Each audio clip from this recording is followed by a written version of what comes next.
Good morning everyone. Shrimati Mohardevi Tapadia girls college Jaswantgarh के इस YouTube channel में आप सभी का बहुत बहुत स्वागत है। हम जिस टॉपिक पर डिस्कस करेंगे वो है पूंजी बाज़ार। पूंजी बाज़ार से रिलेटेड हमने लास्ट वीडियो बनाया था, उसमें आपने पूंजी बाज़ार की संरचना या स्ट्रक्चर के बारे में जाना था। पूंजी बाज़ार की संरचना के बाद में हम आज जो टॉपिक डिस्कस करेंगे वो है पूंजी बाज़ार के कार्य अथवा पूंजी बाज़ार का क्या महत्व है। हम जानते हैं कि पूंजी बाज़ार लंबी अवधि के लेन देन वाला मार्केट होता है। इसके जो मुख्य क्षेत्र है वित्तीय संस्थाएं हैं और स्कंद बाज़ार है और देसी बैंकर्स भी इसमें शामिल हो जाते हैं। तो इन सभी क्षेत्रों को हम शामिल करें या इन सभी को हम शामिल करें तो हमारे देश में ये कहाँ कहाँ अपना प्रभुत्व बनाए हुए हैं या हमारे देश में कहाँ कहाँ ये फ़ायदा करते हैं। तो वित्तीय संस्थाएं या स्कंद मार्केट या देसी बैंकर्स देश को किस तरीके से लाभ पहुँचा रहे, कहाँ कहाँ महत्व है इनका, तो उसके बारे में हम वन बाय वन डिस्कस करेंगे। तो इसका हमारा जो पहला टॉपिक है इसके महत्व का वो कुछ इस तरीके से है। बचतों की गतिशीलता नंबर 1 है। बचतों की गतिशीलता।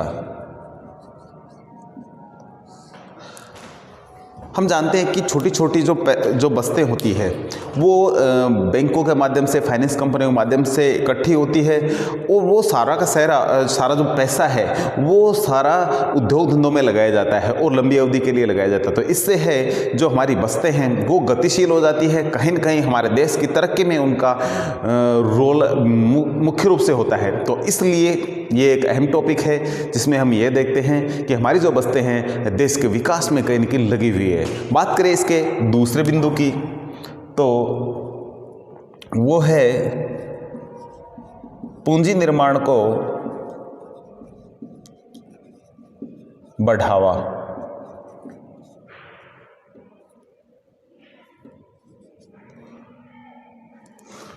तो हम जानते हैं कि पूंजी निर्माण बचतों से ही होता है। तो पूंजी निर्माण जब जितना अधिक होगा, पूंजी का निर्माण जितना अधिक होगा, उद्योग धंधे उतने ही शानदार तरीके से चलते हैं। हम जानते हैं कि पूंजी बाजार है, इसमें लंबी अवधि के जो लेन देन होते हैं, सामान्यतः हम देखते हैं जो ऋणों के रूप में पैसा दिया जाता है उद्योग धंधों में, सरकारी क्षेत्र में, तो वो कहीं न कहीं पैसा वृद्धि होकर के आता है या बढ़ कर के आता है। क्योंकि हम जब पैसा बैंकों में, फाइनेंस कंपनियों में, LIC में आदि इनमें क्षेत्रों में निवेश करते हैं या बचत के रूप में पैसा इकट्ठा करते हैं, वो सारा उद्योग धंधे में जब ट्रांसफ़र कर दिया जाता है, ट्रांसफ़र का मतलब है उनको ऋणों के रूप में दे दिया जाता है, तो वो सारा पैसा है जो पूंजी निर्माण को बढ़ावा देता है। क्योंकि उद्योग धंधों से रोज़गार निकलता है, रोज़गार निकलेगा तो लोगों की अर्निंग होगी तो कहीं न कहीं वो भी सेविंग बैंकों में आकर करेंगे। तो इस तरीके से पूंजी का निर्माण इस तरीके से होता है।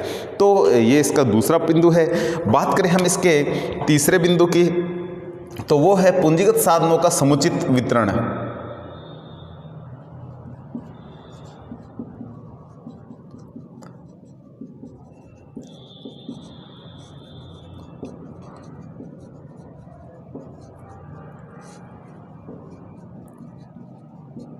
तो हमारे जो पूंजीगत साधन है उनका समुचित वितरण सही प्रकार से हो, इसके लिए पूंजी बाजार है इसका एक अलग तरीके से महत्व बढ़ जाता है। हम जानते हैं पूंजीगत संसाधन हमारे जो विशेष रूप से मशीनरी और है, तो इनमें हमारा जो पैसा लगता है, यानी उद्योग धंधों में जितना भी पैसा लगा हुआ है मशीनरी खरीदने में और में इनमें पैसा लगाया जाता है या नई टेक्नोलॉजी खरीदने में जो पैसा लगाया जाता है, तो ये सभी क्षेत्रों में कहीं न कहीं अपना एक अहम रोल अदा करता है।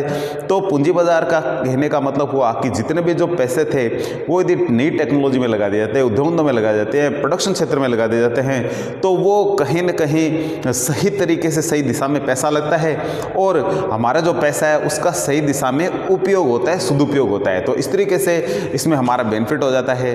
और बात करें इसके नेक्स्ट पॉइंट की तो वो है पूंजीगत साधनों का सर्वोत्तम उपयोग।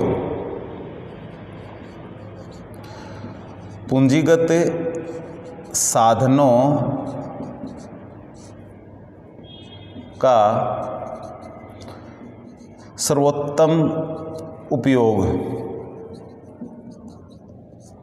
तो हमारे जो पूंजीगत संसाधन हैं उनका सर्वोत्तम उपयोग भी इसी के द्वारा संभव हो पाता है। अदरवाइज हमारा पैसा इसी तरीके से यूं ही पड़ा रहता, और यदि पूंजी बाजार नहीं होता, लंबी अवधि के लोन, ऋण या पूंजी का आदान प्रदान नहीं होता है, तो हमारा जो पूंजी संसाधन है वो इसी तरीके से अनयूजफुल तरीके से पड़ा रहता है। वित्तीय संस्थाओं के पास, LIC, फाइनेंस कंपनियाँ या बैंकिंग सेक्टर के पास ऐसा पड़ा रहेगा, तो ये इस तरीके से कहने का मतलब है अनयूज होगा। तो उसको सही तरीके से उपयोग पूंजी बाजार के माध्यम से ही लिया जाता है। तो नेक्स्ट पॉइंट किसकी बात करें तो वह लाभदायिता में वृद्धि।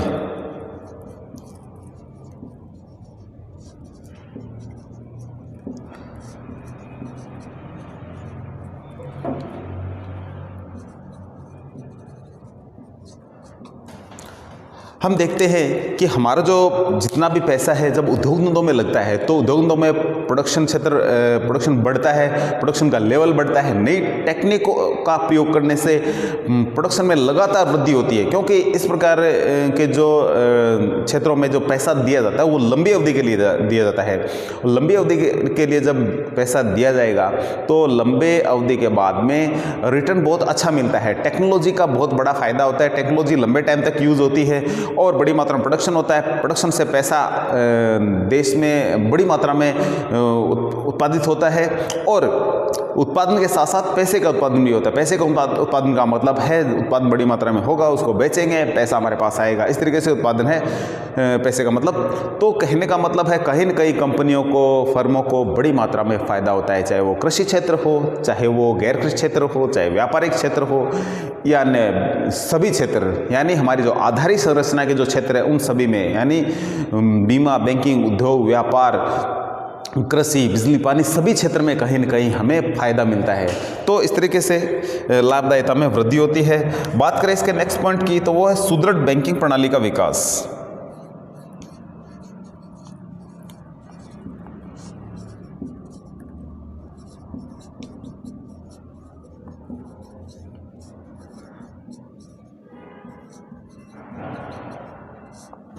हम जानते हैं कि जो पूंजी बाजार है हमारा, तो इसमें बड़ी मात्रा में पैसा है, दीर्घकालीन अवधि के लिए लेन देन के लिए ये पैसा यूज़ में होता है, लिया जाता है।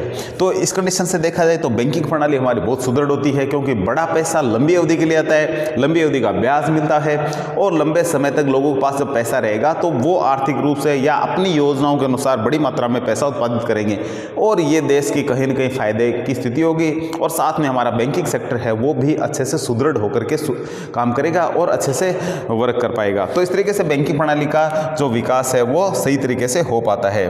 बात करें हमारे नेक्स्ट पॉइंट की तो वह है उद्यमिता का विकास।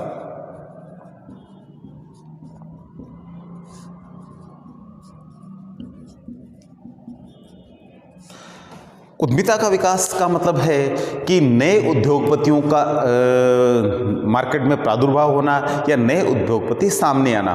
तो उद्यमिता का जो क्षेत्र है वो किस तरीके से आगे बढ़ता है कि जब किसी व्यक्ति के पास ये माने कि पैसा नहीं है, लेकिन बैंकों के माध्यम से या फाइनेंस कंपनियों के माध्यम से उसके पास पैसा आता है, तो वो व्यक्ति है उद्योगपति के रूप में अपना जो स्थान है जो बना लेता है। यानी किसी के पास पैसा नहीं हो और उसको पैसा मिल जाए और वो ये सोच रहा है कि मैं एक अच्छा उद्योगपति बन सकता हूँ, तो वो उद्योगपति बन सकता है। फाइनेंस कंपनियां या जो हमारा पूंजी बाजार है उसके माध्यम से पैसा लेकर के और एक बिजनेसमैन बन सकता है, उद्योगपति बन सकता है और इस तरीके से उद्यमिता का विकास होता है। यानी नए नए उद्योगपति सामने आते हैं। यदि पैसा ही नहीं होगा लंबी अवधि वाला तो फिर उद्योगपति कम ही सामने आएंगे। तो इससे ये बेनिफिट होता है।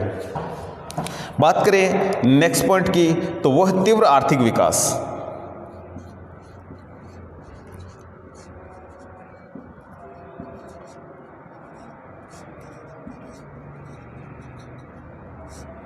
तीव्र आर्थिक विकास, तो हमारे जो आर्थिक विकास को में यदि तेजी लानी है, आर्थिक विकास को यदि तेजी से बढ़ावा देना है, तो हमें पूंजी बाजार को है और सुदृढ़ बनाना होगा। या हम ये कहें कि पूंजी बाजार के माध्यम से ही हम हमारी जो अर्थव्यवस्था का विकास है उसको तेज कर सकते हैं, क्योंकि इसी के माध्यम से बड़ी अवधि के या लंबी अवधि के जो पैसे हैं यहीं से उपलब्ध होते हैं। तो इसलिए इसका रोल अहम हो जाता है।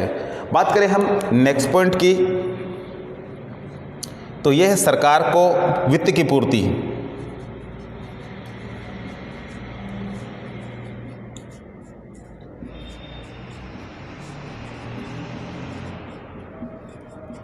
सरकार को वित्त की पूर्ति। तो कहने का मतलब है जब सरकार को भी बड़ी मात्रा में उसके बहुत सारे ऐसे काम होते हैं, इसमें बड़ी अवधि के और बड़ी मात्रा में ऋणों की आवश्यकता होती है, तो वो पूंजीगत बाजार से ही ये सारा का सारा पैसा उपलब्ध करवाती है। तो कहने का मतलब है यदि सरकार को भी यदि पैसों की आवश्यकता होती है, लंबी अवधि के ऋणों की आवश्यकता होती है, तो वो पूंजी बाजार ही है जो इसे ये उपलब्ध करवाता है। तो पूंजी बाजार के माध्यम से सरकार की जो वित्त की पूर्ति है वो हो जाती है। हम देखते हैं कि बड़ी बड़ी सड़कों का निर्माण होता है, बड़े भवनों का निर्माण होता है, बहुत सारी ऐसी योजनाएं हैं, बांध पुल डैम वगैरह ये बनते हैं, इनके लिए बड़ी मात्रा में लंबी अवधि के पैसे चाहिए। तो सरकार को यदि पैसे की आवश्यकता है तो वो इस क्षेत्र से ही इसको कवर कर लेती है। तो इसमें भी सरकारी क्षेत्र भी शानदार तरीके से पनपता है। बात करें यदि 10वें पॉइंट की तो वो है पंचवर्षीय योजनाओं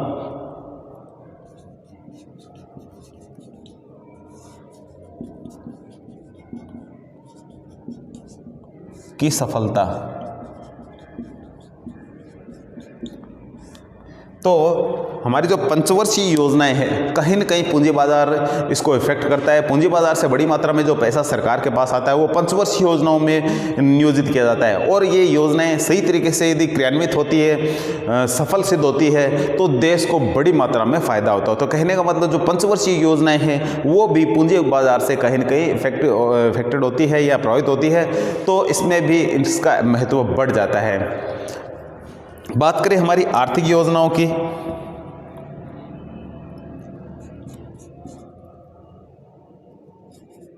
आर्थिक योजनाओं का विकास, यानी सरकारी हमारी जो आर्थिक योजनाएं हैं उनका विकास भी कहीं न कहीं इससे जुड़ा हुआ पूंजी बाजार से। पूंजी बाजार के माध्यम से बड़ी मात्रा में पैसा लिया जाता है और अर्थव्यवस्था के लिए जो योजनाएं बनाई जाती है या आर्थिक जो नीतियां बनाई जाती है, यानी जैसे ही राजकोषीय नीति है, मौद्रिक नीति है, इनको बनाया जाता है। तो इसमें भी पूंजी बाजार का एक अहम रोल होता है, क्योंकि इन सभी क्षेत्रों को ध्यान में रखते हुए, पूंजी से जुड़े हुए समस्त प्रकार के जो क्षेत्र को ध्यान में रखते हुए ये योजना बनाई जाती है। और इसमें जो पूंजी का बड़ा रोल होता है, पूंजी बाजार का बड़ा रोल होता है। तो इसलिए हम देखते हैं कि पूंजी बाजार है जो हमारे अर्थव्यवस्था की जो बड़ी नीतियाँ हैं उनमें भी कहीं न कहीं अपना सहयोग अदा करता है। बात करें इसके लास्ट पॉइंट की तो अर्थव्यवस्था का मापक यंत्र है ये।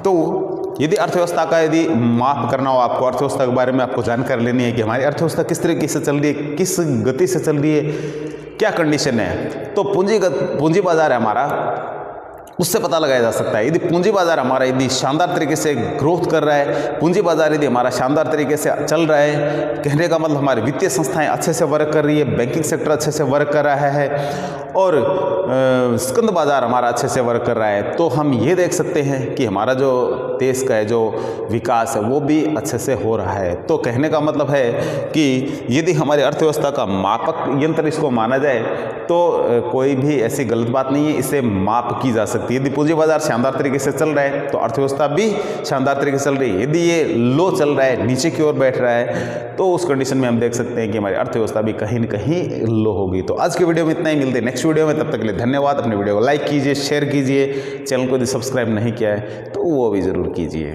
Thank you.